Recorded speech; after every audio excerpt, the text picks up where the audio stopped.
தமிழ்நாட்டிலே பாத்தீங்கன்னா விஜய் கட்சிக்காக முதல் கொலை நடந்திருக்கு. இன்னும் ஏன் இதை யாரும் பேசாத இருக்கீங்கன்னு யாருக்குமே தெரியும். அது மட்டும் இல்லாம ஆர்கே நகர்ல போலீஸ் ஸ்டேஷன் ஆப்போசிட் சந்திலேயே நடந்திருக்கு. என் பின்னாடி நின்றுட்டு இருக்கவங்க எல்லாம் பாத்தீங்கன்னா ஓட்டு போட்ட சந்தோஷத்துல யாரும் இல்லங்க. டிவிக்கு கட்சால ஒரு கொலை நடந்திருக்கு, அதுக்காக போராட்டி இருக்காங்க.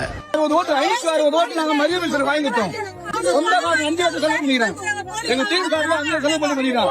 அவங்க ஒண்ணுமே இல்லாத போர்டை மட்டும் திறந்து மோட்டிவேஷன் பண்ணிடணும். அந்த மோட்டிவேஷனாக போர்டு பேரத்தை திறந்து அவ்வளவு பிரச்சனை பண்ணாங்க.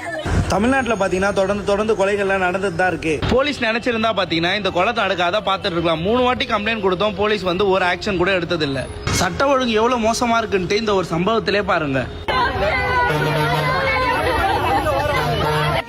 பாத்தீங்கன்னா எப்படி கொலை நடந்திருக்குன்னு சொல்றாங்க, அதை போய் கொஞ்சம் பாருங்களேன். அந்த பல்லு சுத்தி ஒருத்தன் பீர் பாட்டு 4 பேரு மூலையில அடிபட்டு 26ஆம் தேதி நைட்டு 9:30 மணிக்கு இந்த கொலை பாத்தீங்கன்னா சுத்தி பீர் பாட்டில வச்சு பண்ணிருக்காங்க. அதுவும் முழுக்க கஞ்சா போதையால பண்ணப்பட்டிருக்குது. இந்த கொலை பாத்தீங்கன்னா முழுக்க போலீஸோட அலட்சியத்தால தான் நடந்திருக்கு.